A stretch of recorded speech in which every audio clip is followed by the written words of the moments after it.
Olá, amadinhos! Sejam bem-vindos a mais uma aula de língua portuguesa conosco, professora Márcia, professora Alessandra e a nossa parceira intérprete Aldelina, tá certo?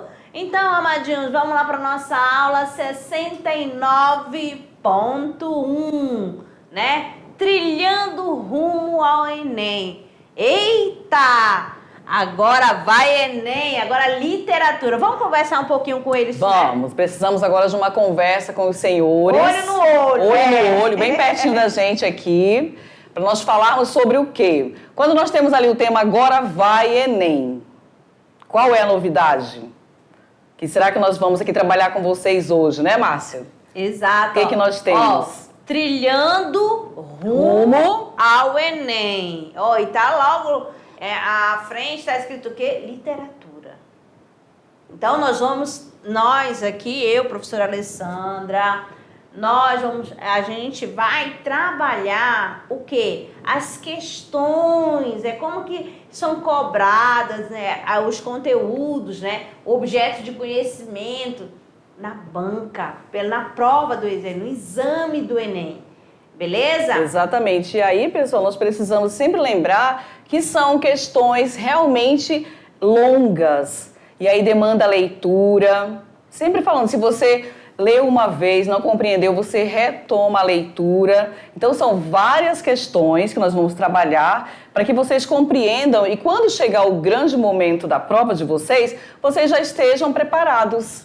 Não vamos estranhar, né, Márcia? Não vamos estranhar. Porque, de repente, você espera ali um enunciado pequeno com as questões A, B, C, D. Não. O texto, ele vem extenso para você pensar, para você analisar e aí chegar nas alternativas. E lembrando que sempre, né, trabalhando vários gêneros textuais, tá bom? Então, vamos lá para o nosso texto, né, de início de Adélia Prado. De olho na tela. Nós temos... Adélia Prado... Adélia Prado ficou memorizada, hein, pessoal? Aqui na aula anterior, Amadinha. Agora aqui, certo. É o Chico César. O Chico César é o cantor, tá certo? Aqui a letra da canção. Respeite os meus cabelos brancos. Respeite meus cabelos brancos. Chegou a hora de falar. Vamos ser francos. Pois quando um preto fala, o branco cala ou deixa a sala. Com veludo nos tamancos, cabelo veio da África, junto com meus santos. Cabelo veio da África, junto com meus santos. Benguela, Zulus, Jejes, rebolos, bundos, bandos, bantus, batuques, toques, mandigas, danças, tranças, cantos, respeitem meus cabelos brancos. Respeitem meus cabelos brancos. Se eu quero pichain, deixa. Se eu quero enrolar, deixa. Se eu quero colorir, deixa. Se eu quero assanhar, deixa. Deixa, mas deixa balançar. Tire o racismo de seu vocabulário. Palavras e expressões para parar de falar. Então vamos aqui. Cabelo ruim, cabelo de bombril, cabelo duro. E a expressão mais desnecessária, quando não está preso, está armado. A questão da negação da nossa estética é sempre comum quando as pessoas se referem ao nosso cabelo afro. São falas racistas usadas principalmente na fase da infância pelos colegas, as quais se perpetuam em universidades, em ambientes de trabalho e até em programas de televisão, com a presença negra aumentando na mídia. Falar mal das características dos cabelos dos negros também é racismo. Então aqui, né, dois textos, né, com a mesma temática, essa questão da discriminação, do preconceito, né? Vamos lá para o nosso em tom de conversa. Respeito meus cabelos brancos, de Chico César, parte-se da hipótese de que por trás de um discurso militante e acusatório revelam-se diversas ambiguidades discursivas que integram a posição do autor sobre a identidade negra. Então vamos lá, Madil, conhecer um pouquinho de Chico César, né, sobre o autor. Nascido Francisco César Gonçalves, em 26 de janeiro de 1964, no município de Catolé do Rocha, interior da Paraíba. Aos 16 anos, Chico César foi para a capital João Pessoa, onde se formou em jornalismo pela Universidade Federal da Paraíba, ao mesmo tempo em que participava do grupo Jaguaribe Carne, que fazia poesias de vanguarda. Então aqui, ó, o Chico César com as suas madeixas aí soltas. Vamos para a nossa árvore do conhecimento, né? Agora vai, Enem, o foco aqui, literatura. Olha aí, vocês conhecem a imagem, já sabem do que se trata, sabem que vem aí todo um preparo para vocês estão nessa caminhada, né? Sua jornada de estudos rumo ao Enem. Então, vamos que vamos. Investir no ensino de qualidade é o nosso compromisso. Mais um projeto, né, do governo do estado de Rondônia, trilhando ao rumo ao Enem. Esta imagem aqui, quando vocês vão fazer a questão das questões, você, aluno, já traz uma bagagem. Que bagagem é essa? Como que é feita essa bagagem? Através das leituras, né, dos textos literários. Exatamente. Quando você acompanha um documentário, tudo isso já traz o quê? Conhecimento. E esse conhecimento que pode ser utilizado no momento que vou fazer uma interpretação de uma poesia, de um fragmento de um romance. Exatamente. E aí, vocês sempre têm ouvido falar, nós sempre estamos pontuando aqui a questão da bagagem.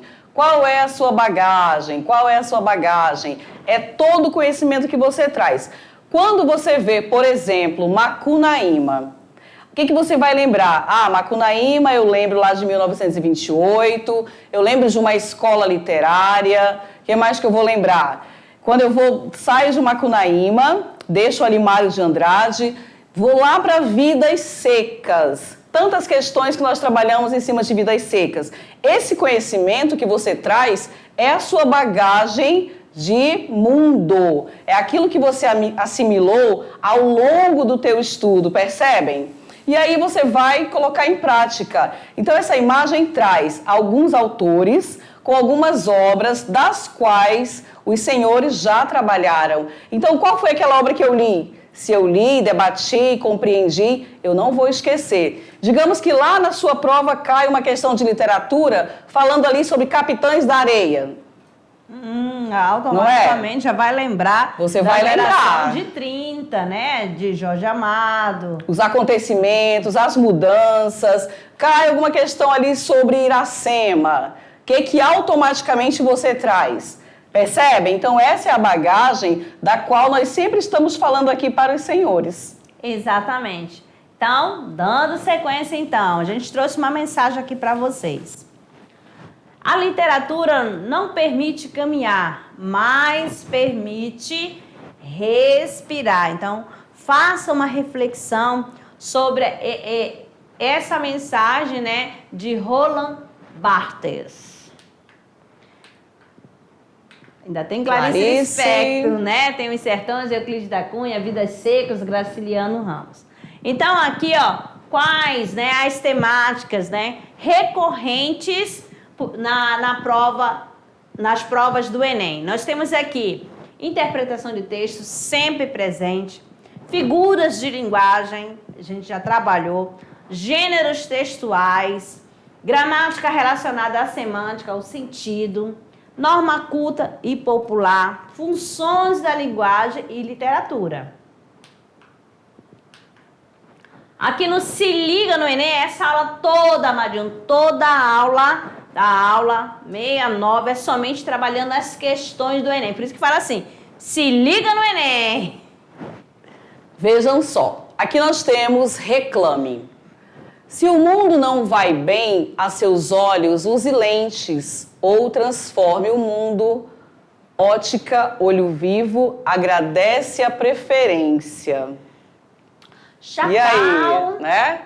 é um dos representantes da geração poética de 1970. A produção literária dessa geração considerada marginal e enganjada. De que é representativo o poema apresentado? Valoriza. Letra A. O experimentalismo em versos curto e tom jocoso. B. A sociedade de consumo com o uso da linguagem publicitária. C. A construção do poema em detrimento do conteúdo. A letra D. A experimentação formal dos neossimbolistas. E. O uso de versos curtos e uniformes quanto à métrica. Então, aqui já está falando aqui, ó.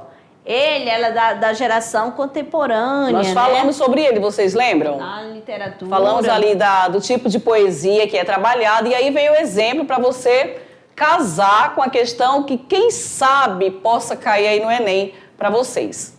Então, quando ele fala assim dessa questão marginal, não quer dizer da questão da marginalidade, não, amadinho. É a questão que é aquela que está à margem. Sim, à margem, não está no centro. Ó, vai analisando a partir do título, reclame.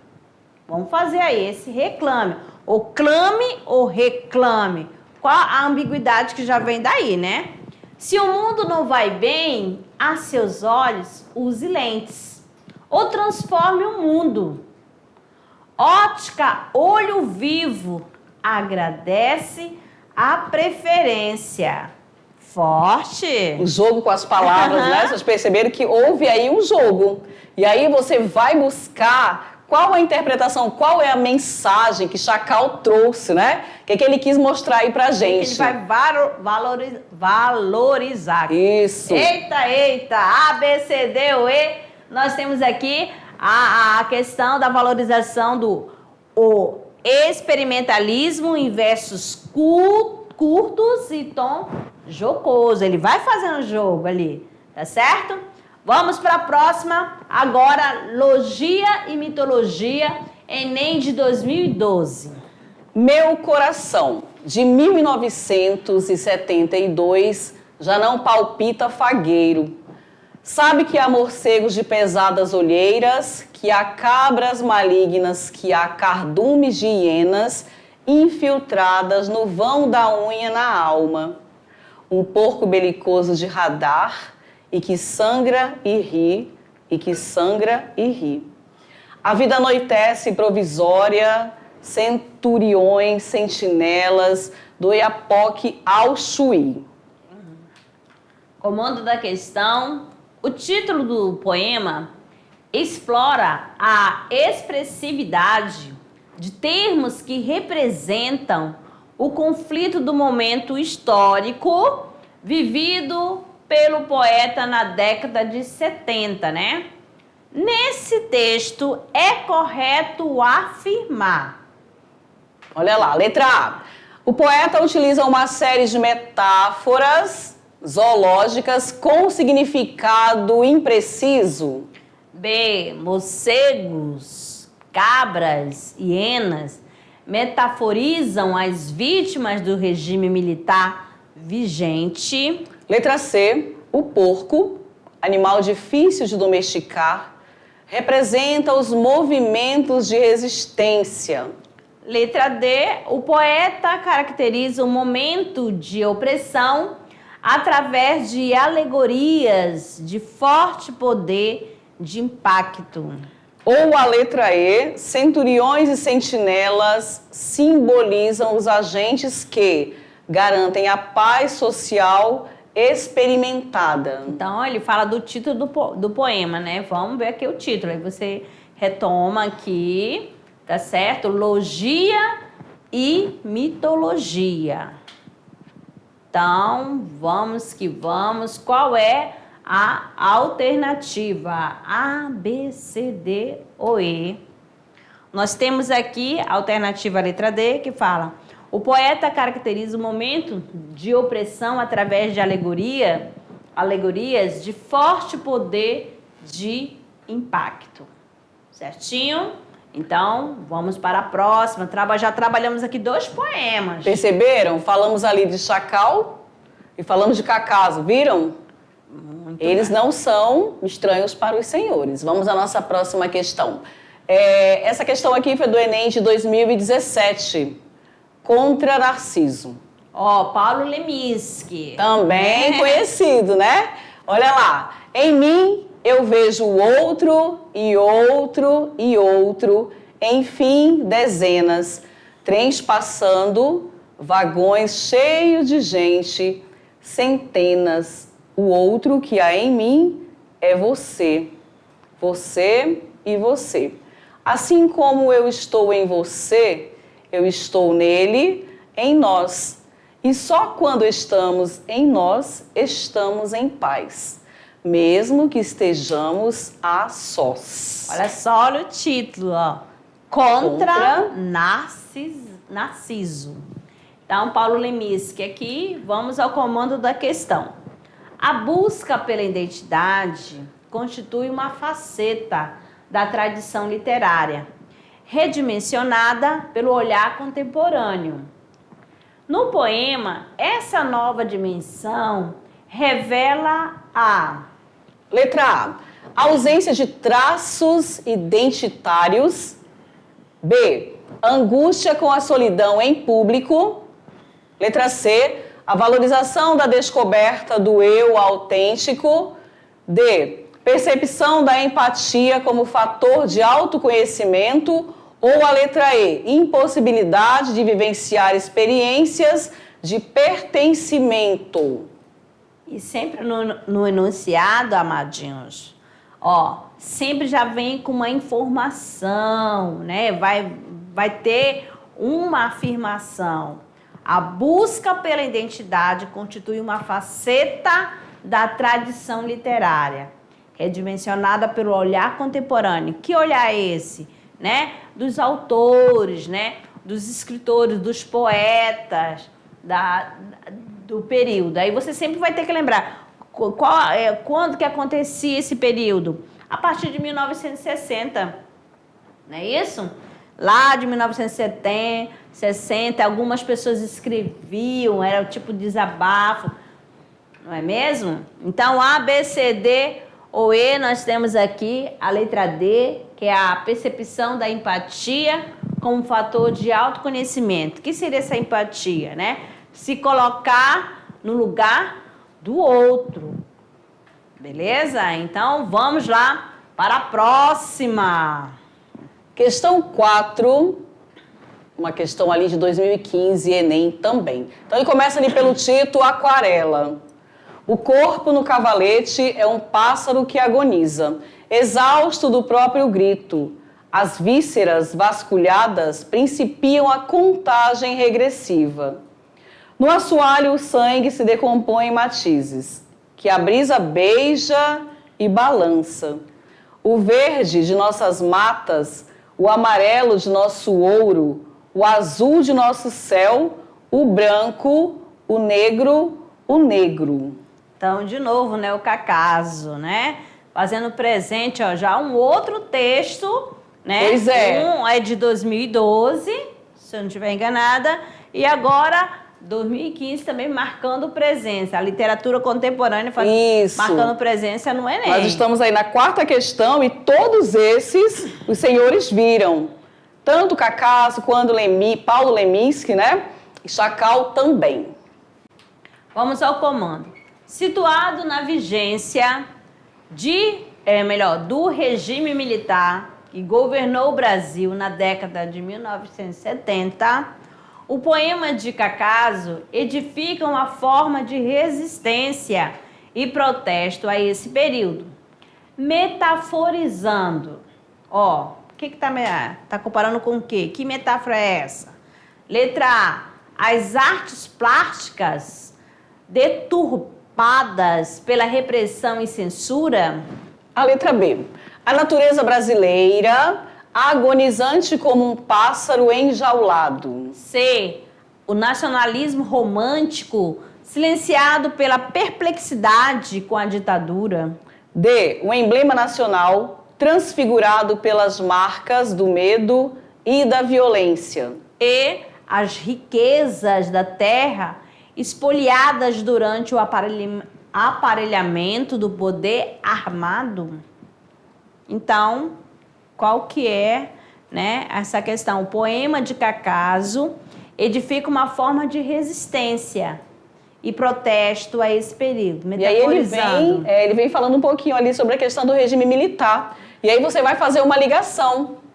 Lá quem escreve o enunciado e as alternativas. Então, olha né? aqui, olha só, aqui vamos fazer a segunda leitura, né?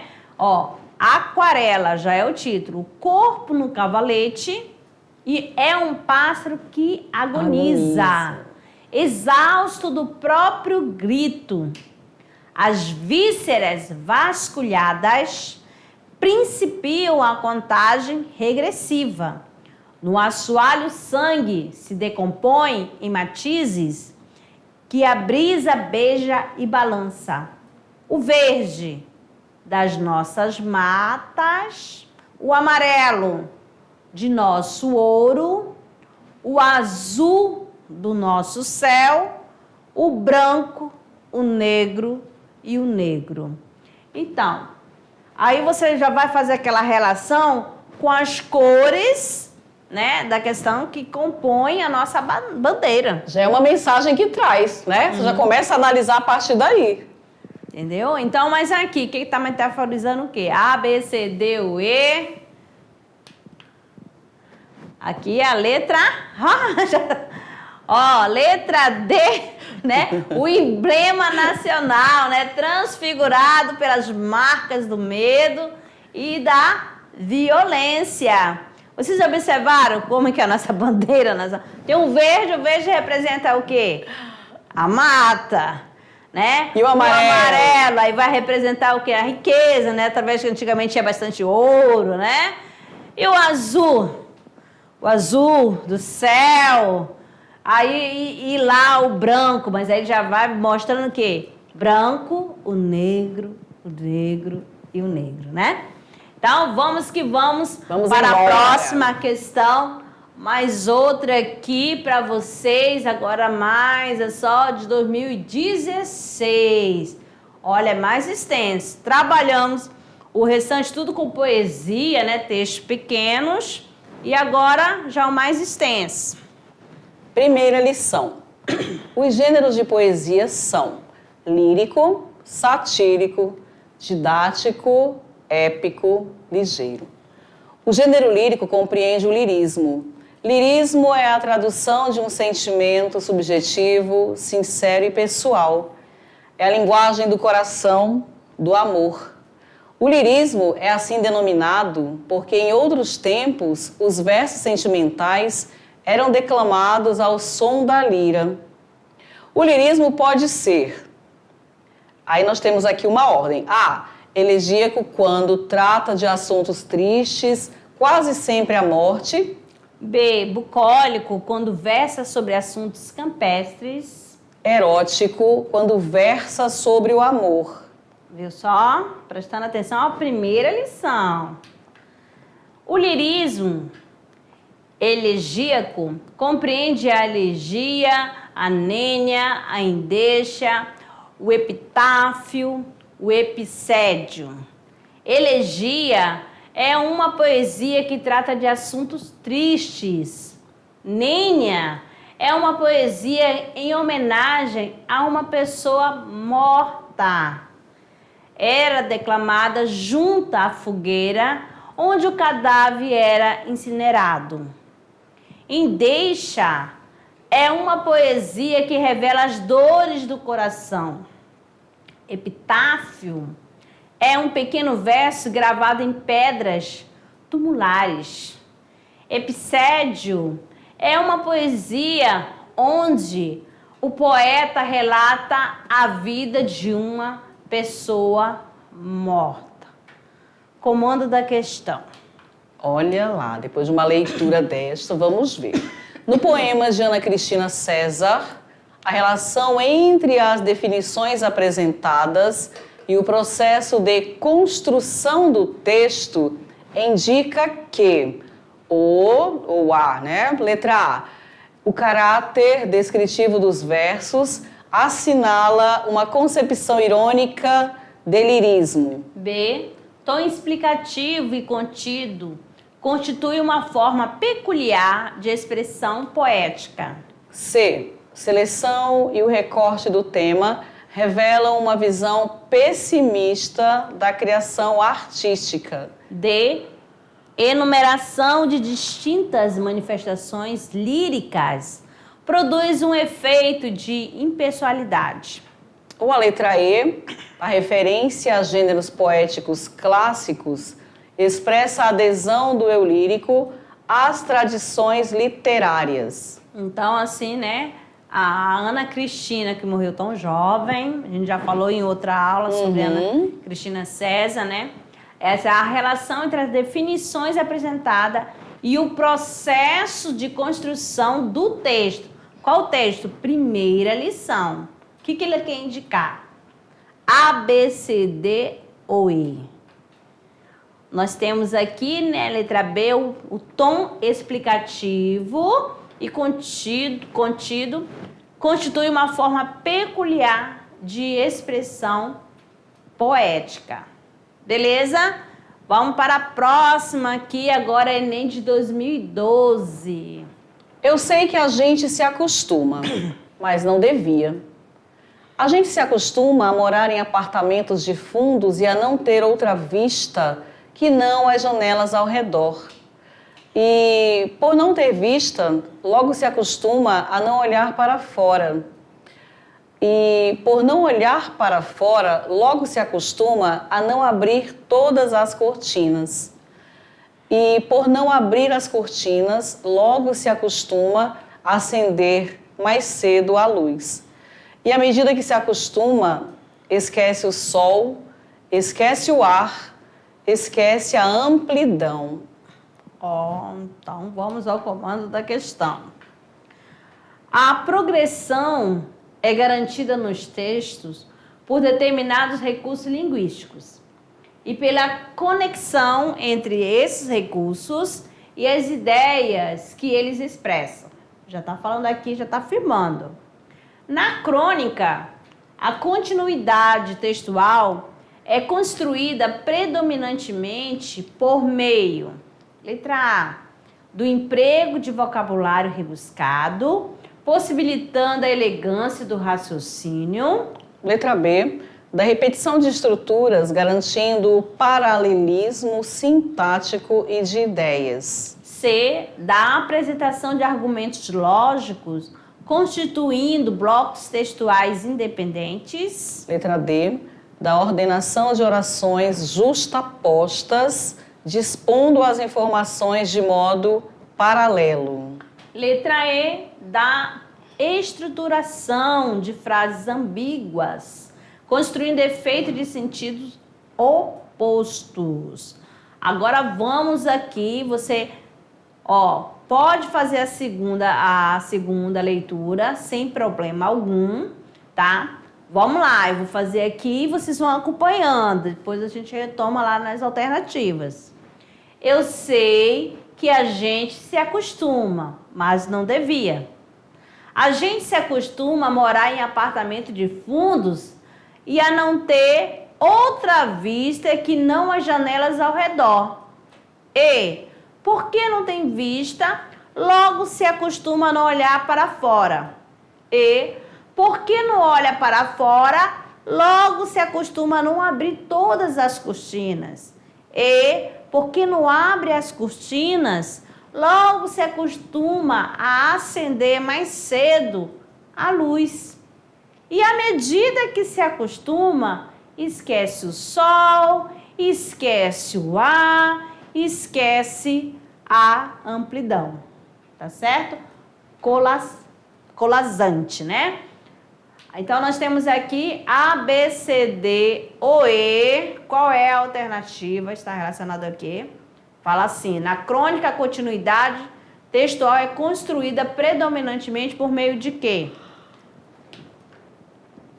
Ó, da repetição de estruturas, garantindo o paralelismo sintático e as ideias, tá certo? E a gente não se acostuma, como tá marcando aqui, né?